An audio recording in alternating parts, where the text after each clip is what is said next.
Well, teachers try to help us achieve the life we want when we become adults, but for one UW-La-Crosse educator, her mission is preparing new teachers so they can make that impact on children. News 8 Now's Jordan Fremstead tells us how this teacher is doing far more than just giving lectures. I went into higher ed because I wanted to feel like I was making a larger impact on students. Dr. Charlotte Roberts can't think of a better place to be than a classroom. I taught at the elementary school level for 7 years. Her time teaching children is a passion she reveals in a conversation. But there's something that just awakens the soul about that.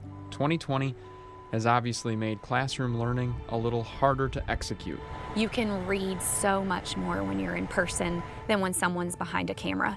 That doesn't mean she can't teach. How do we work within those limitations? And that's constantly what teachers do. Roberts has been teaching a new group of students. I've been here at the University of Wisconsin-La Crosse for a year. Inside the School of Education, her students are preparing to become future teachers. Roberts has taught many students, some of whom have had to overcome unfortunate realities. When I hear students say, Dr. Roberts, I slept in my car last night because I can't afford my rent, or Dr. Roberts, I'm just looking for, something to eat because I haven't had anything to eat in the past 24 hours.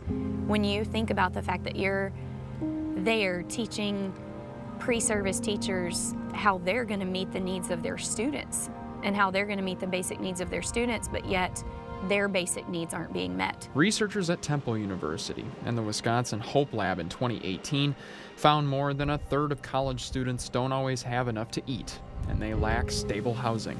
For example, you face students in poverty when you're in those elementary, middle, high school levels. You still face that when you're at the university level. Roberts is trying to show her students there's help out there. Fortunately, I serve on the university's care team, so we help students figure out how to access our food pantry on campus. If you're struggling with financial aid, what can we do in that situation? She understands the education tree and the impact her students can make when they branch out to teach their own students. I have a student that was just recognized as a first-year teacher of the year. Her dream is about making other people's dreams come true. I would say it's a village that helps them get there. I don't know if it's just me. Those students will then pass on that hope to the next generation. It ends up being the reason why we teach, right? To see that our students are successful. In La Crosse, this is Jordan Fremstead, News 8 Now. And Roberts says that she will get to see some of her students in person this fall. That is something she says is long overdue.